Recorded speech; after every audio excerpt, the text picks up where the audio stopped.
Good morning, good evening, good afternoon. Welcome back to Cannon Fodder, the channel for Arsenal fans all over this world. So it's the Monday evening show, and I've kind of coined a little phrase for the show with the Godfather Eltel and James Rowe. I don't know, the Cannon Project. I don't know if it's got a ring to it. I thought, hey, you know what the hell? I'll give it a name. We're hoping that Terry will make it. The Godfather will make it on the show today. But if not, I've still got my good friend James Rowe here with me. Just going to be talking about Arsenal. Some sad news about a legend. A legend? Yeah. Which player am I talking about? We'll get into it on the other side of this music intro.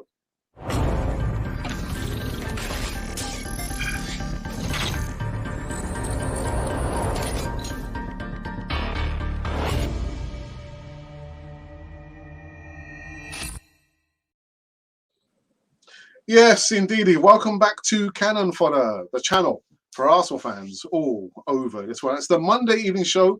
I've coined the phrase the Cannon Project. I'm not sure where we're going to go with this one, but I've got my good friend James Rowe with me. But before we get into this segment, just make sure you subscribe, be part of the community. Now, James, how are you? How are you? Indeed, how are you?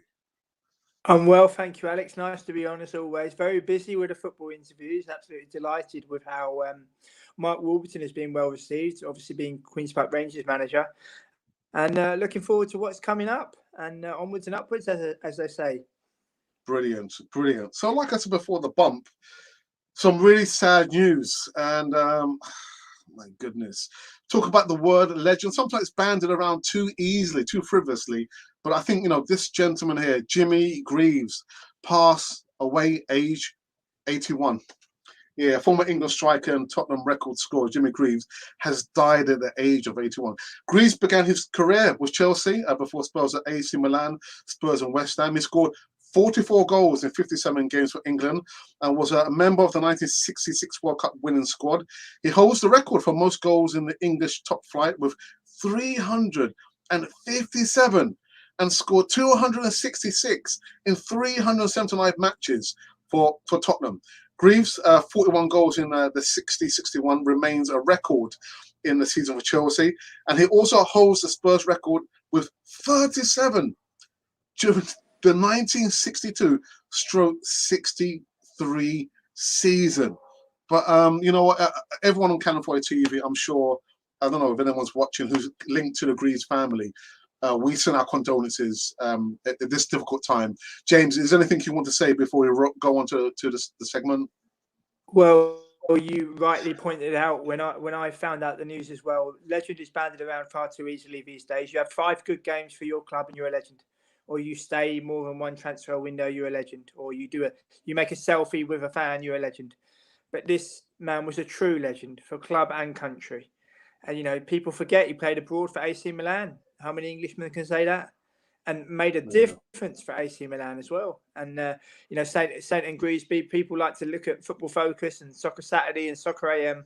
Nothing comes close to St and Greavesby because you've got 2 fully fledged professionals that came up through different ranks under great managers, being honest at all times. And he really is an absolute legend. And he'll never be forgotten, not by Tottenham, not by England, West Ham, nor Chelsea, or AC Milan.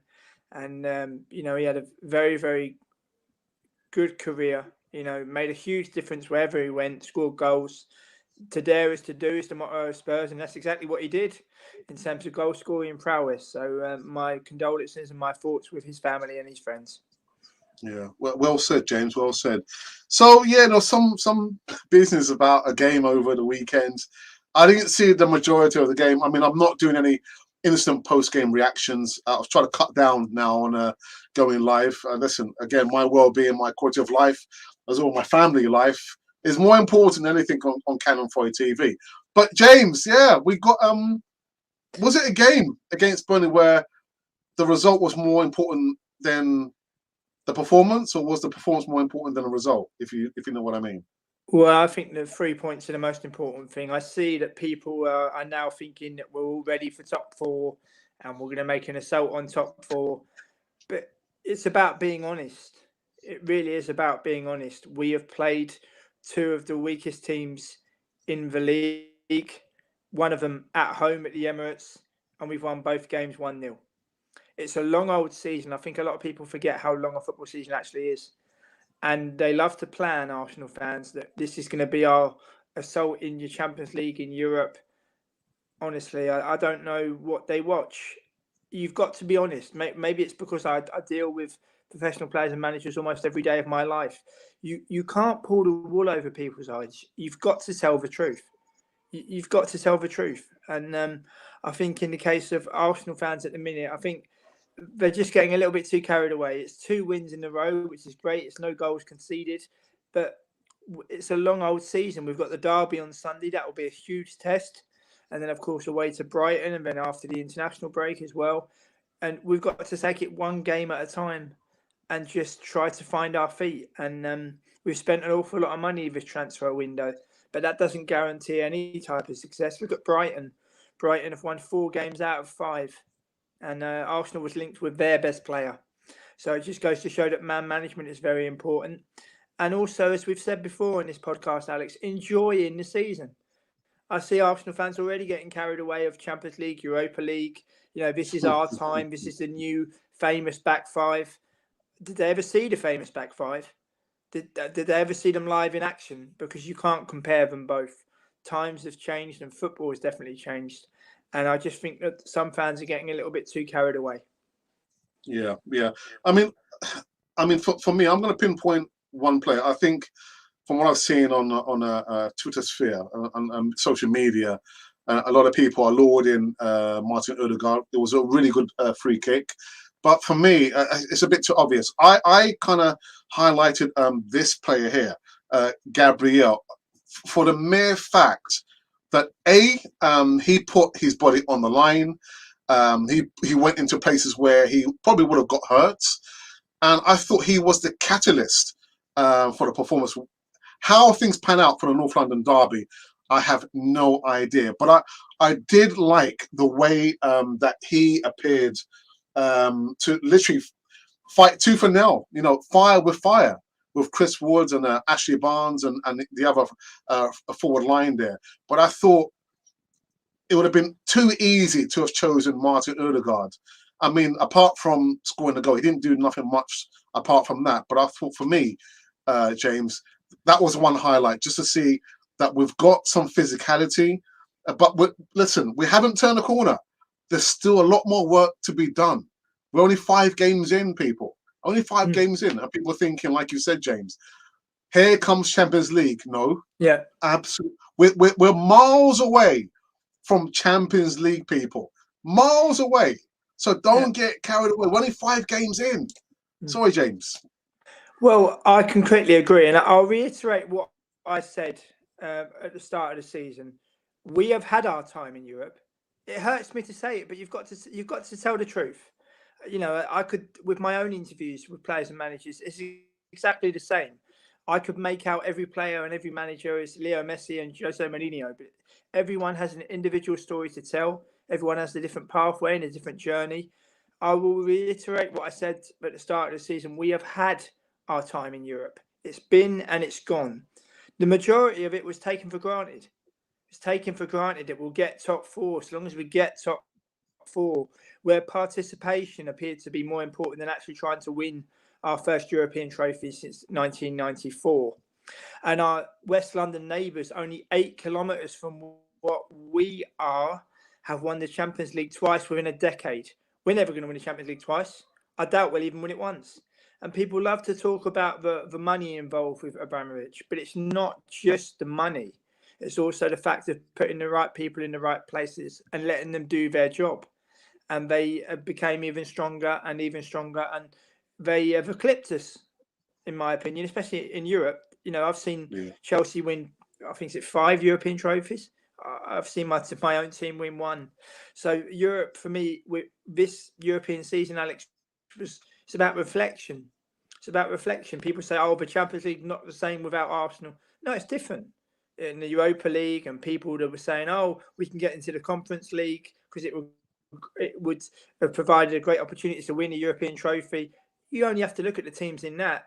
Spurs drew away with Rennes and we lost in Brittany. And Rennes are a good side. And I just think that people are getting far too carried away. When you're not in Europe anymore, take a look around and see what's happening in Europe. Don't pass it off as it being a nothing scene because Arsenal are not in it. And I just think that we're not taking reflection. We're not looking inwards. We seem to think we spent loads of money, so everything is going to be all right. But in the real world of football, it simply doesn't work like that. So James, you reckon in your estimation that Arsenal being out of Europe might serve them well? I mean, for me, I think minimum we won't see any European type of football for minimum 2 seasons. And I think, less distractions, just focus on building, evolving the squad. And at some stage, we might get a new owner. But I think for me, James, going forward, less distractions, focus on the Premier League, maybe win the League Cup because we haven't won in how many years. But I do like the fact that we're not in Europe with less distractions, James.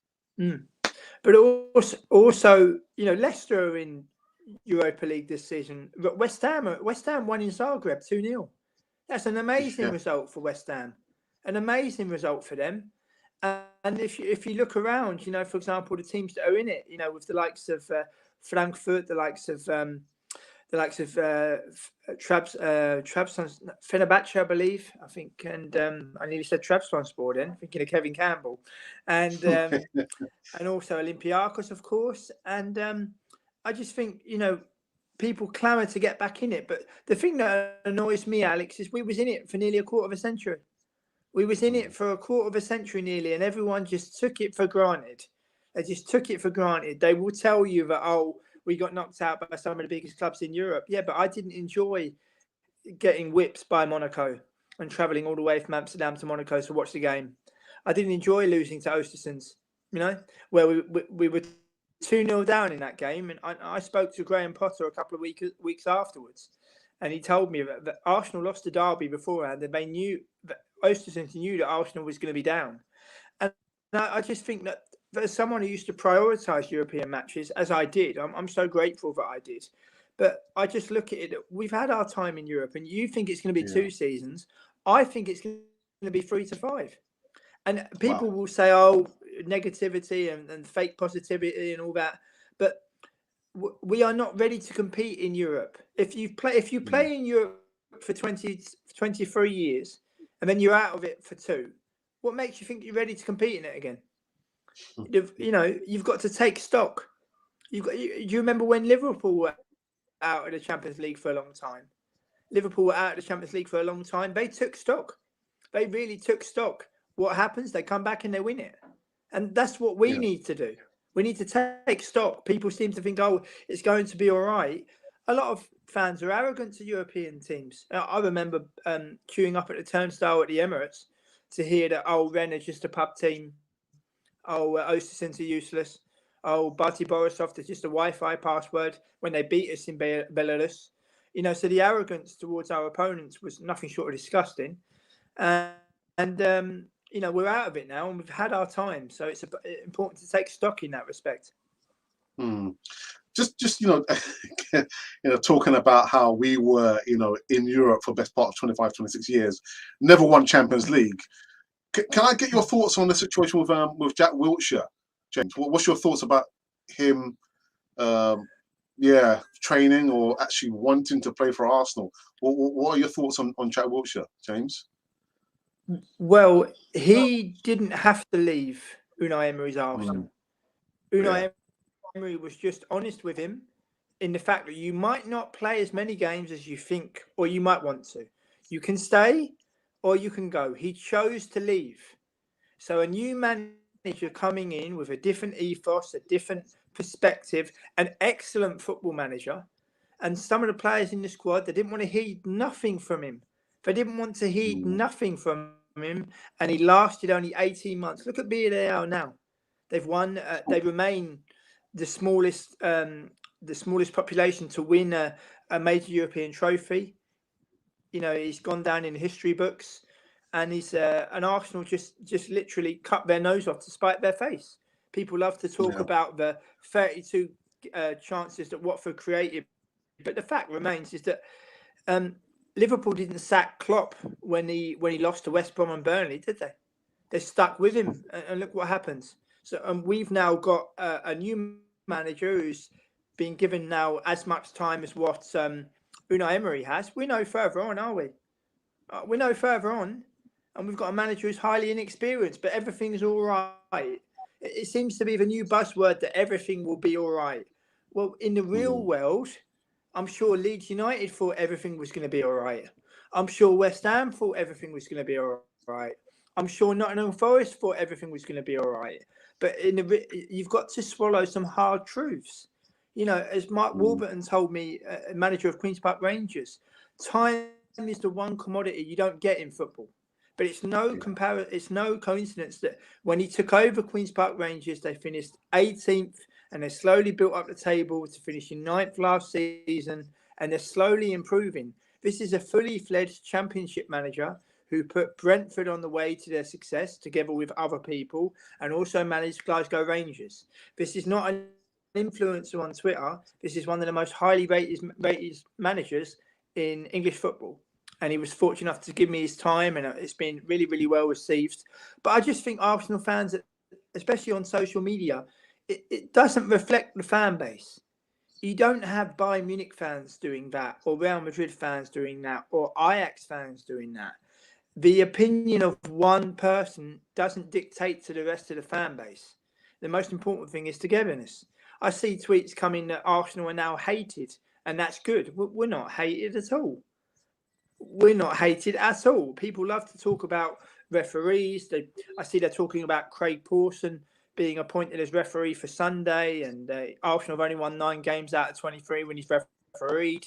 We have to make sure that we win the game. We're playing at home. We need to take the advantage and take the initiative. But I think Arsenal fans at the minute, for a fan base that used to be so clued up, that used to be so respectful, so on the money, it's kind of dwindled now. Where I don't recognise the fan base. I think it's a lot of it is fake positivity and going with the flavour of the month. Where some fans, as long as they get that retweet from that player, or a player likes their tweet, or they interact with an ex-player, they go absolutely bananas.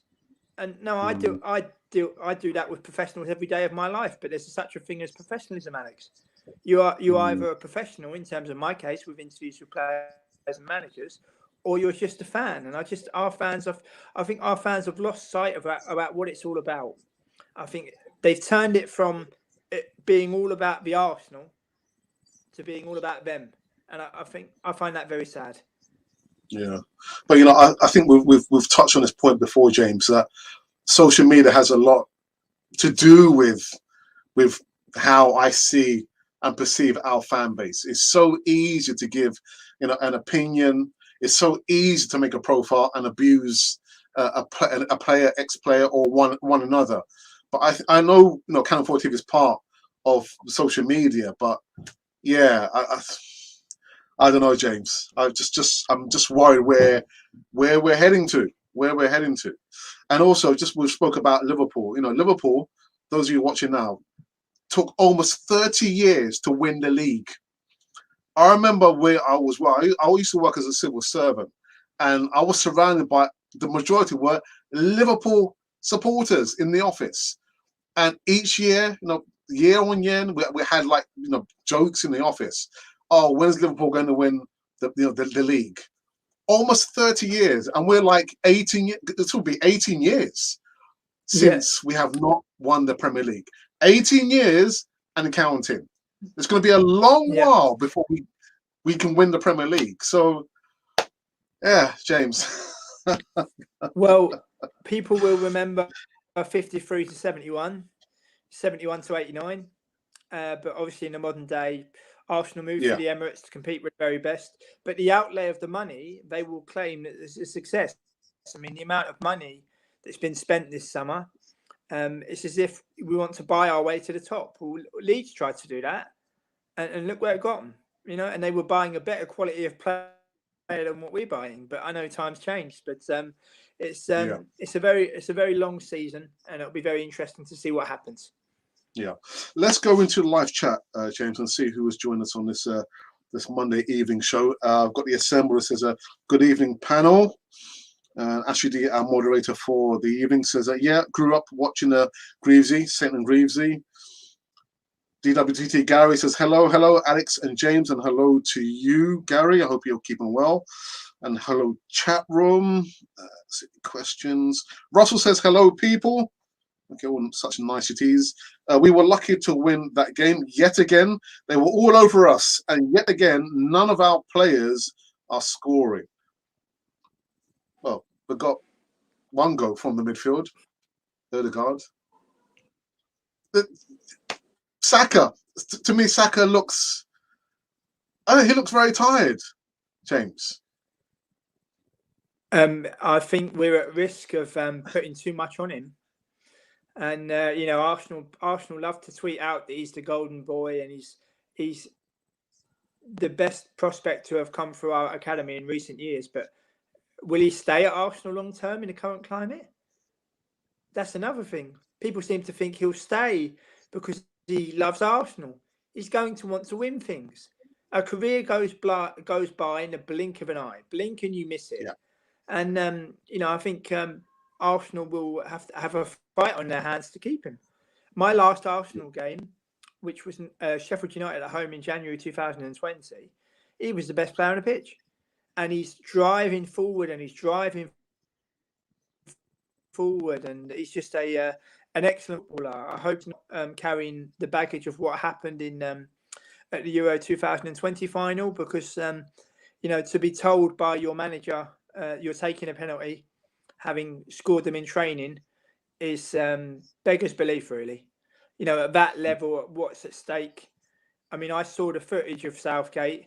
Southgate spent 15 seconds with 3 players. You're the England manager. All you have to do is assess who's confident, who wants it, and take your time. And if you look at Sancho, if you look at Rashford, and if you look at Saka, they are now marred with having missed a penalty in the Euro 2020 final. I don't blame any 3 of those players. Any 3 of those players, I do not lay any blame at any of their doors.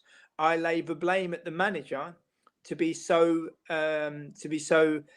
amateurish in terms of his decision making. James Ward-Prowse can take a brilliant penalty. Wasn't even in his squad. Jamie Vardy is the most dangerous striker on English pitches. Wasn't even in the squad. Mark Albrighton is a brilliant footballer. Wasn't even in his squad. And I can go on and I can go on. Jude Bellingham is doing amazing things for Dortmund. Amazing things. He should be playing more and more and more. Patrick Bamford, he gave him an hour. Patrick Bamford should have gone to the Euros. I mean, I'm just a football writer and football interviewer, but if you select 4 strikers in Patrick Bamford, Marcus Rashford, Harry Kane and Jamie Vardy, you've got 4 strikers that can give you something completely different. And should you need a plan A, B, C and D, well, then you've got 4 of them, haven't you? And it's just a massive shame, and small details at the highest level. Yeah. Well, I agree, actually. The Assemble's got a question for you, James.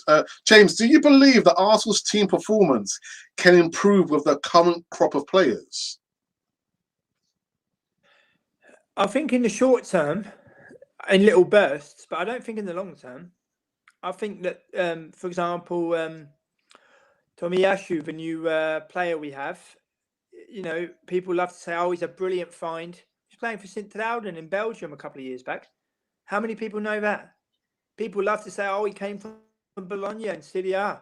But who did he play for before Bologna? Played for Sint-Truiden. And I looked at the current Sint-Truiden squad. They've got full of Japanese players. So they've tapped into a market. He's had 2 very good games, and he's got to keep the confidence up. A great free kick from Odegaard, but I thought the dummy from Saka, that's extremely clever. When I saw that free kick go in, it was a sweet strike, but the dummy from Saka, you can't teach that kind of thing. It's a very, very clever dummy from Saka, and a great finish as well from Odegaard. Okay. The Urban Ghost says, hi, Alex and James, and a hi to you as well, Urban Ghost. Ibrahim Swari says hello, everyone, and hello to you. Oops, who else do we have here? We've got DMC Harper says hi, Alex and James and Gooners. Tomiyasu, Russell says, is a beast, but it's still early days. Still early days. There's sterner tests ahead, Russell. Absolutely. But our fans love to latch onto that one player, didn't they? They love to latch onto that one that he's ours. But, what happens when that, it's a team game. It's a team game. Like, to give you a bit of an anecdote, my first Arsenal hero was Paul Merson. He was my hero. And he's still one of the greatest players I've ever seen play for Arsenal. And still in my personal top 3. I'm talking about my personal top 3, not facts and figures, my favourites. People love to have a go at him now because he shoots from the hip. But they forget he won league titles and scored decisive goals for Arsenal. Not many of the current squad can say that. Not many of the previous squads can say that, but he can. And, 99 goals for Arsenal from midfield. And just a brilliant footballer. And I find it a massive shame how Arsenal fans can't separate the pundit from the player. And they just think, he's so mean, he's so nasty. He's absolutely right 9 times out of 10. So, and every time I get the opportunity to listen to him, I'm always want to hear what he's got to say. James Miller says, good evening, James. He says, Alex, you're bang on. We need to focus on our own league. Forget about Europe until we have a team with the capability of performing well enough in it. Yeah, again, I see a lot of people say, we'll turn the corner, here comes Europe. No, absolutely not. I just get the feeling when I look at the team, we will do well to have that distraction out of the way. And I say, I've tried to remain very consistent with this message here. I say it again, minimum 2 seasons, I can see Arsenal out of Europe. Minimum 2 seasons. I mean, James says a little bit longer, but I'm thinking maybe 2 seasons. Does the fan base have the patience? No, they don't. Do the fan base influence the decisions at Arsenal? No, they don't. So the best thing we can do is just have the patience. Just be patient. Things don't happen overnight. They happen. Things changes over a period of time, but there's nothing we can do. Yeah, minimum 2 seasons, James. Well, again, that's my opinion. I think it will serve Arsenal well to be out of Europe. But people don't like to be told, James. People don't like to be told, James. That's the problem as well. No, they want to be right, and they want to be seen to be having that selfie with that player, and they want to be seen to be right. But I maintain it's just my honest opinion. If we hadn't sacked Unai Emery, we'd be much further on now. We'd be much further on. And people love to talk about James, he was people useless. don't like to hear that, James. He wasn't useless at all. Yeah. But people don't like to hear that. I love taking part in this. Okay, but I love taking part in this podcast, and every single podcast I've done with Cannon Fodder, which has been loads and loads and loads, I've never once lied, and I'm not going to start now. The fact remains, if we'd have kept Unai Emery, we'd be in a much healthier position as a football team. I'm not trying to harp back. I'm just trying to be honest that we are now in a state of flux. We're trying to buy our way to the top. Spending 140 million in the middle of a pandemic, spending 50 million on Thomas Partey, spending 72 million on Pepe. Our outlay has been absolutely massive. And it's as if we're going to buy our way back. No, we're not going to buy our way back. We've just got to take it one game at a time. Our best opportunity for a trophy this season remains the League Cup. We haven't won it since '93. I can't see us winning the FA Cup. We've got Wimbledon at home. Surely we can win that one. And I just think we've got to finish as high as we possibly can and try to win the League Cup. I think we really need to. Good evening, Godfather. How are you? Hello from sunny Yorkshire. Hey. How's it going? Yeah, we're just talking about Arsenal in Europe, And I've just been saying, Tel, is that Arsenal would do well not to have the distraction of being in Europe. And I can see us being out of Europe for the minimum of 2 seasons. What is your thoughts, Tel? Well, absolutely. I mean, we are lurching like a drunk, on both sides of the road. As I picked up on what James was saying there, I mean, Emery was doing as good a job as anybody could have done, and unfortunately, the club forced his hand, and the club bought Pepe, who I think has been a massive disappointment for £72 million. And he wanted the guy at Crystal Palace, Zaha, who's a big Arsenal fan and would have had an immediate effect. And I know people have talked about this Pepe guy, but he was pretty awful in our last match, and he's really been very, very poor. So it's going to be a long haul now, because Emery was turning it round, and for crying out loud, he got us to a European final, and if it wasn't for Eden Hazard, we might well have won it. So we're going the very long way about this, and fans, I'm afraid, are going to have to be very, very patient. They've spent an awful lot of money, I think too much, on Ben White. Yes, he's a good player, but a bit like Pepe, I think we've overpaid. Goodness knows who's dealing with contract and fee negotiations, because they're definitely getting it wrong. And I think, even though I think he'll be a good player, I think the 50 million price tag is going to hang heavy on his shoulders. So, but we've done some good things. Gabriel, centre back, is looking better and better all the time. We've got some good buys that we've recently bought. But as James said, it's going to be a long run. It's going to be at least two years. But yes, agreed about the League Cup. That's our best chance of getting through and picking up silverware.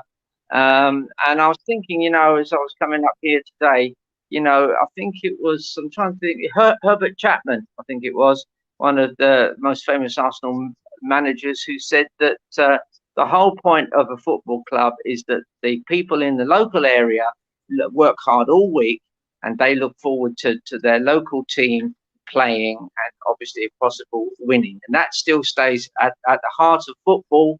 So we have no divine right to win anything, to win our next game, let alone silverware. But we've taken the very long route, and we're going to have to shell out again, because our forward line is aging. People have worked out what Aubameyang does and so on, and it's going to be a while yet. But let's keep upbeat, let's keep cheerful. And do you know what? I remember Arsenal losing 2 League Cup finals in 2 years in succession. First of all, to this area up here, Leeds, and I still can't arrive in Leeds without a certain sinking feeling. And of course, they beat us again 3 or 4 years later. Was it 1972 in the FA Cup? But as a very young supporter, the sort of damage was done in losing to them in the late 60s. And then we followed that up by our masterpiece of a final against Swindon Town, 3rd Division Swindon Town. So to fans who are a bit surprised that we're in the doldrums a bit, don't worry. These things happen, and actually it's in these times and the hard times that the spirit of the team is forged. And the hard, pulling out a 1-0 win up at Burnley was very good. We didn't play well, but it was a cracking goal we scored. But we're going to have quite a few of those. And Arteta's doing the right thing. He's picked his goalkeeper now. He's picked his He's picked his centre backs. He's picked his full backs, and that's looking good. I'm not a great lover of Partey. I think he's a bit immobile for the Premier League, for EPL. But if they just use him as the single pivot, and he just literally stands in front of the back four and clears up all the trouble, then that I would have thought is the perfect place for him. And then have lots of young players and lots of young runners, which we seem to be buying, in front of him. But to the fans listening in, it's going to be a long haul. I completely agree with what James is saying. To be honest, I would be amazed if we pick up silverware this year. But you live in hope, and it's possible. We'd have to have a pretty lucky run through to the final, but it's possible. And Arteta's proved in finals he knows how to win matches. So let's keep upbeat about it. Okay, thank you for that, Tel. I'm worried if we are struggling with Burnley with just a lucky goal. I'm very sick with the current situation. Well, it wasn't a lucky goal. It was a well-worked goal. There was no luck in that. James, here's another question from the Assembly. It says, James, do you believe that Arsenal's medical team should be given a major overview as their best players are apparently injured in key moments of the season? I think it's a good point. I think it's a very good point, and you need to have a different perspective at times, and the final manager, Arne Slot, was saying when Reece Nelson arrived that he's been overworked in a training sense, where he's been pushed too hard. And this was an opinion of a fully fledged Dutch manager who also did well at AZ Alkmaar. And it was nice to have a different perspective in that respect. And also as well, the assistant managers, assistant managers have to have this be aligned with the manager. Be aligned with a manager, have the same ethos, and you need to help a manager. You need to provoke your manager into thinking about different options and thinking about different ways to win a game. And I think, Stauffenberg and also Steve Round are very similar to Arteta in terms of demeanour, I think. And sometimes you need it to change it up a little bit. Like, for example, the assistant of Simeone, Bergos, is not the same as Simeone. And sometimes you need a different kind of way to think and approach games. But I think it's a very good point. Through the years, even in Wenger's reign, we had players that were out injured. And, obviously Aubameyang as well was out for earlier on this season for reasons we don't know why. And I think it's a good idea to have a different perspective and maybe think about, how we can change things. You've got to keep things fresh. Arsenal, with a manager who was in charge for 22 years, where even if you muttered, is there somebody else who could do the job, you would be struck down by your fellow fan. We had fans having a punch up in the Emirates because they had two different opinions. Well, I'm sure that didn't happen in 71, did it? I'm sure that didn't happen in 98, did it? Or in 2004. And I just think no other club would have tolerated that. For me, that was the change of Arsenal. For me, when you've got fans kicking lumps out of one another in the stands, no other world football club, be it Boca Juniors, Bayern Munich, Real Madrid, Barcelona, Ajax, none of them would have tolerated that. There would have been a statement come out to say, right, we realise that things are going bad. We're going to try to rectify things. But, oh, no, we just let it fester. And we're now in a position where we've got a still relatively inexperienced manager at the helm. And, obviously losing our first 3 games of the season and winning the last 2. But it's a long old football season. It really is. And people talk about, we're not in Europe, so that will help. But, we've had our time in Europe, as we say. For me, my perspective in Europe as a football fan of Arsenal has changed because I realise that our West London neighbours have won it twice in a decade. Well, we was in it for 2 decades. We didn't win it once. So it kind of takes the shine off it where you think, well, is it really that important to be in that competition? Because we've been eclipsed and they've achieved something that we're never, ever going to do. James, we over the previous seasons, we've always spoken about it's a long old season, but we must learn to enjoy the season. Can the fan base enjoy the season these days? Seeing how I don't think so. I think they enjoy match day and they enjoy interacting with the players and getting selfies and doing videos and getting cozy with the latest in the know or influencer. But that's not football, is it? That's not following your team, is it? That's again, our fan base seems to have made social media all about them. It's got nothing to do with Arsenal. And I look at other clubs on social media; they don't appear to be as desperate as some of our fans for the shining lights and for the credit and for the likes and the retweets. When in the grand scheme of things, it's really not that important. It really isn't. And I just think that, I mean, it even goes down to interviews now. I mean, I've interviewed players and managers in depth last 5.5 years. These same players and managers have gone on channels for maybe 10 minutes and there appears to have been more traction. But yet my interviews has been about what it's like for them when their career was curtailed by injury and what it's like for a young player when they don't play. And for one of the greatest strikers Arsenal have ever had, in Alan Smith, when he turned up at Leicester, was told by Jock Wallace that we're going to put you in reserves for a couple of years because you've come from non-league. And really digging deep as to the stories of players, and now when they appear on a certain channel for 10 minutes or 15 minutes, that gets more traction. But I suppose that's just a sign of the times. It's something that I've had to come to accept, but it doesn't deter from the way that I go at my business. But I think the fan base has changed now, where you could argue that when Arsenal moved to the Emirates, the fan base has changed, but it's changing even more now, where fans are not even looking about what's going on at the pitch. It's all about taking that selfie or making that video, and in the grand scheme of things like that are really not important, are they? There was a question here for James, but I'm going to go to Terry on this one. Terry, what's your thoughts on Ben White? Because Monty says here, personally, I think we were robbed. Yeah, I do. I think that. I'll come back to that in a second, if I may. Just on Reece Nelson going off to Feyenoord, and he broke down in the first training session. Yeah. And the Feyenoord manager and his coaching team are saying there must be something wrong with the way Arsenal are training their players, because they aren't fit enough. They haven't got that explosion of pace. And then Arteta came back with, we have a special system that deals with it, and they obviously buy in a company to sort of monitor what players can do. But I mean, the proof of the pudding is you send a player off and he breaks down in the first session. And this would then lend credence to the fact that we don't have these explosive forward runs, which is why we're having real trouble scoring goals. So I would say the assembled has got a very, very good point there.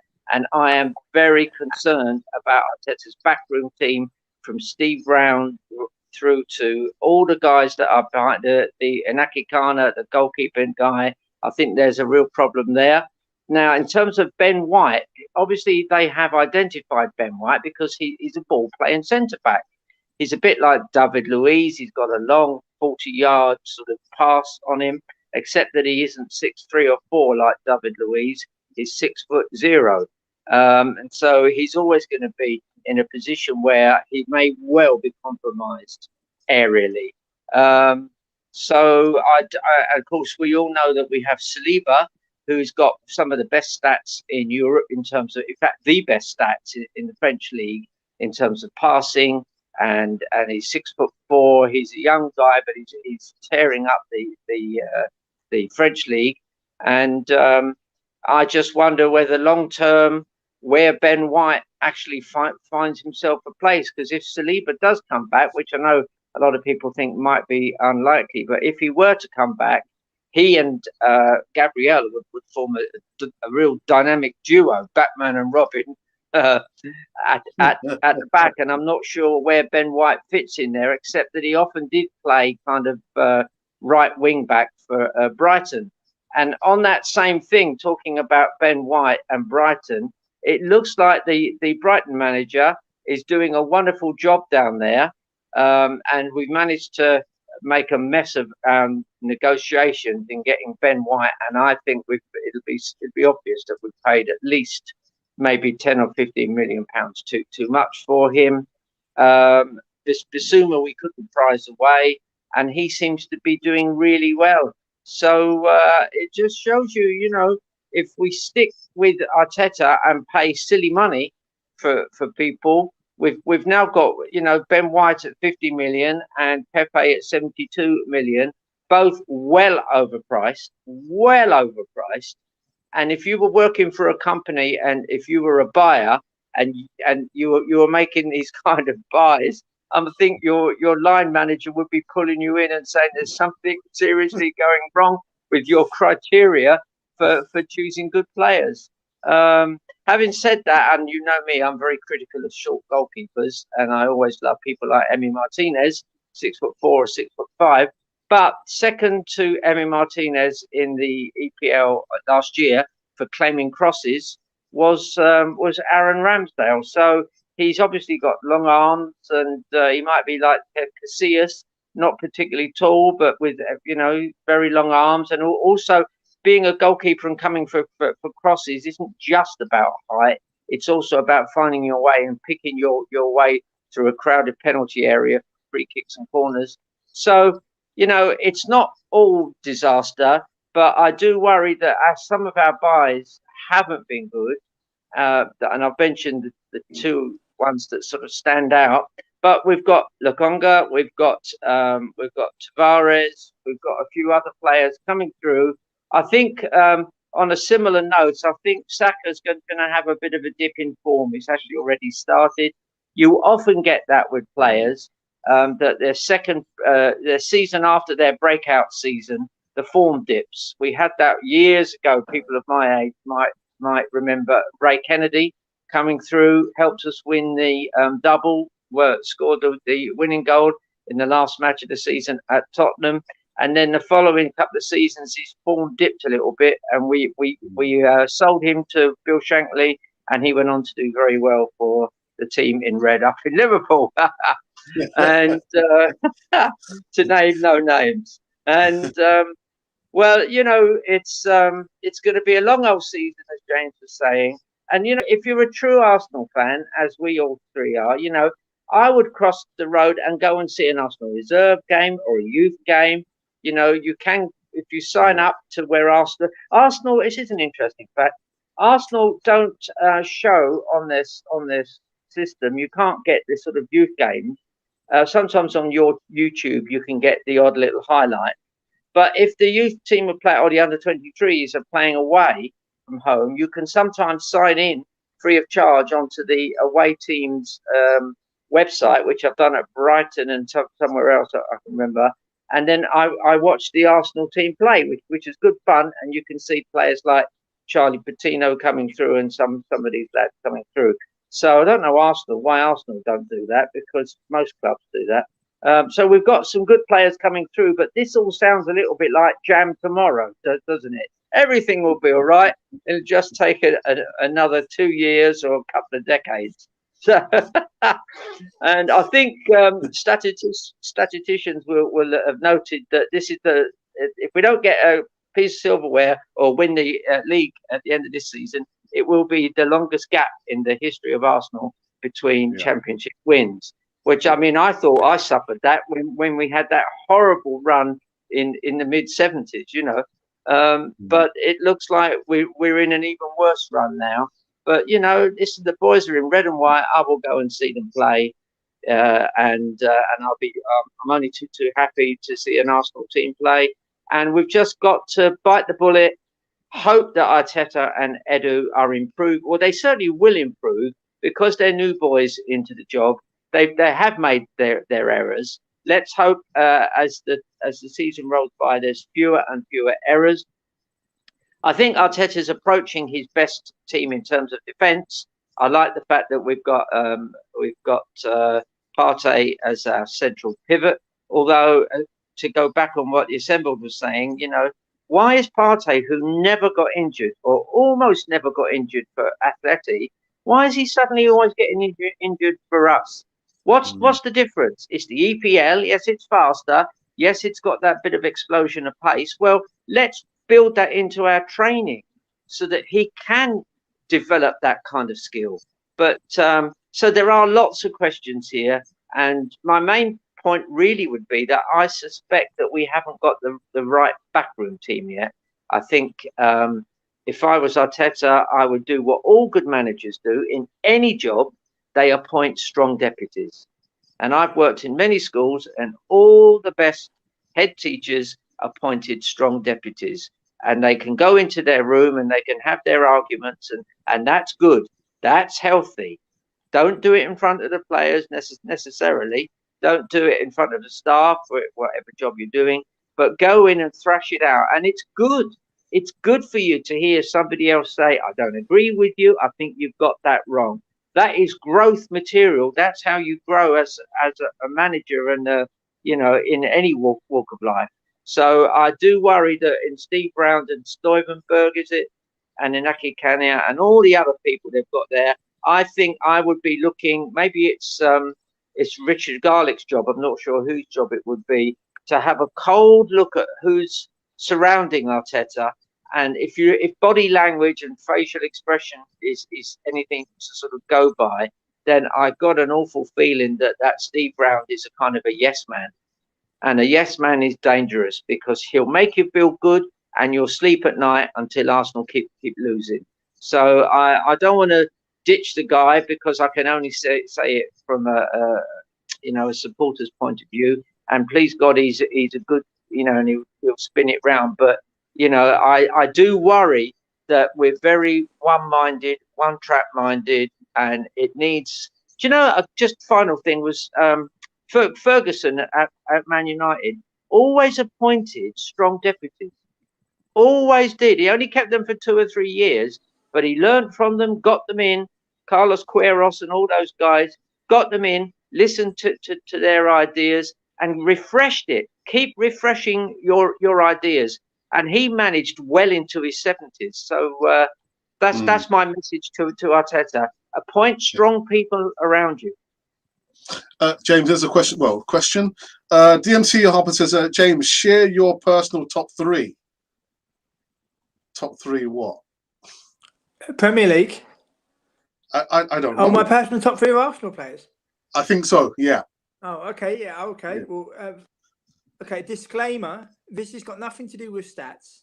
This has got nothing to do with who's better than who. These are the 3 Arsenal players that have meant the most to me.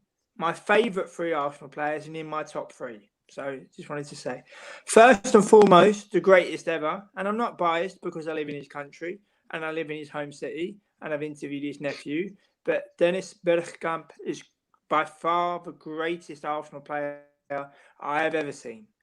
Number 2 for me is Robert Perez.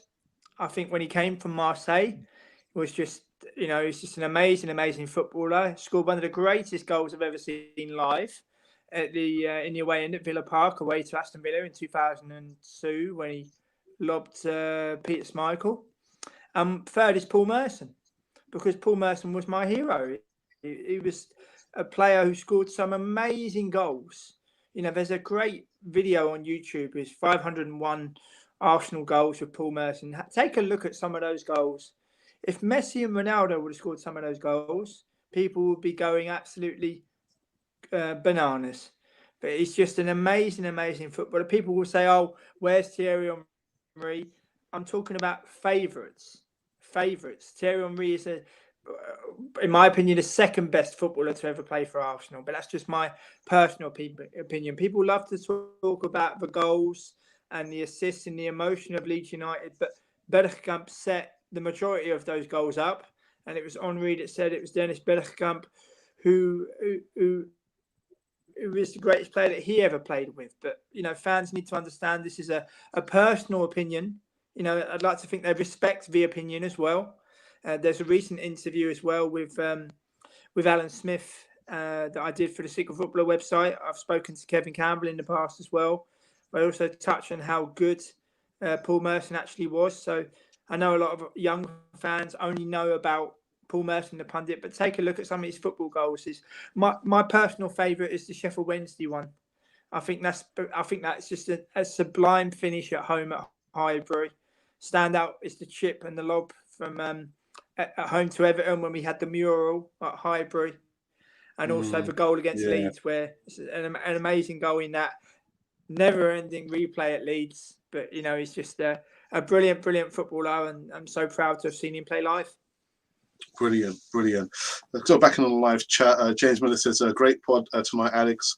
A lot of truth being spoken, and the fan base just needs to suck it up and face reality. Before we wrap up this one, James, I know you're coming a little bit late because you're, the Godfather, but we did speak very quickly about Jimmy Greaves, passed away aged 81. Right. We did go through some of his stats as well. What was your memories of Jimmy Greaves, Tel? Oh, yeah, I remember Jimmy very well. I think we were speaking last night, you and I, and we were chatting away, and I said funny thing, dear Jimmy was, I don't know if you mentioned it, he used to wear these really baggy shorts. It was so funny to see him come out and play with shorts that were 3 sizes too big. He was the most amazing guy because he's only 5'8", and he used to pass the ball into the net. He had a sweet left foot, but he was 2-footed. And the nearest we ever had to him, I remember turning round to talk to some of the people up in the West Ham when we had this player a good 7, 8, maybe 10 years ago. The nearest we ever had to Jimmy Greaves was Eduardo, the guy that got that awful tackle when his ankle was destroyed. And Eduardo had the same style as Jimmy Greaves. He could trap the ball dead. He would pass it into the net. He had that little shimmy, just a quick shimmy, and he would wrong foot defenders. Jimmy was, even though we were all Arsenal fans, you couldn't but admire Jimmy Greaves. And it was very sad that Alf Ramsey had this team that he found Roger Hunt and Jeff Hurst as his attacking line, and Jimmy didn't get a look in the 1966 World Cup, although I believe he played in all the matches running up to the finals. But Jimmy, regardless of whether you're an Arsenal fan or a Tottenham fan, Jimmy was a fantastic finisher, just a blisteringly wonderful. And by today's standards, I was thinking if you got him on FIFA, would you find he had blistering pace? No. Would you find he had great ability in the air? No. What was it about him? And it was this kind of knack of finishing and being in the right place and making it look easy. And I was thinking yesterday when he died, I was thinking, what player is the nearest in the current game? And it stumped me. I couldn't think of a forward that had the same skill set. He really was a one-off, a real one-off. And of course, back in those days, and probably still, the players for Tottenham and Arsenal were all mates off the pitch. They used to, a lot of them lived up in Totteridge, and there's a pub there called the Orange Tree. And they used to meet up at the Orange Tree, and they'd have a few drinks, bring their wives. A lot of them lived up in Totteridge and that area, or if they weren't doing too well, Palmer's Green, Winchmore Hill. But once the game was over, they were friends, and it's a very sad loss. Jimmy was very funny when he went on to TV. He was a very funny man, and he had real difficulty, as a lot of players do, coping with no longer playing in front of big crowds. And he had that performer in him, and he's a sad loss because he was a wonderful player and a wonderful man, and he beat the demon drink, which is not easy. And from what I've heard, Jimmy was a top man, and we all mourn him deeply. Well said, well said, Tel. James, very quickly, any interviews that we should be looking out for? Well, my interview with Mark Warburton of Queen's Park Rangers is being extremely well received. Upcoming interviews include the likes of Portuguese coach Nilton Tedesco, who coached with Solskjaer at Cardiff City, Paul Devlin, who Watford and Birmingham City fans will know, and also Richard Snakers, who obviously has a past here at Ajax, Fortuna Sittard, and also West Brom. So stories from all different levels of world football, and always nice to keep the ball rolling, excuse the pun, and we'll see what the future will bring. Brilliant, absolutely fantastic. So we are done. We're finished on this Canon project. Yeah, the odd Monday, get together with the Godfather and James Rowe as well. I hope you guys enjoyed it. Again, there's so many comments in the live chat that I just can't read all of them. We'll be here all night, and I don't have all night. But what I do want to say is to my contributors, James, thank you so very much for spending your time, actually giving us your time, because I know you're very, very busy with all your interviews. And of course, the Godfather himself, looking quite sharp there. Well, I'm sorry about the prison bars behind me. I think my secret's out, It's all good. It's all good. I'll be back tomorrow afternoon giving some more live news on Canon Fodder TV. So make sure, like I said, that you subscribe. Because if you don't subscribe, you won't be part of the community. If you're not part of the community, you're going to miss out. And we don't want you to miss out. But anyway, you have been watching Canon Fodder, the channel for Arsenal fans all over this world.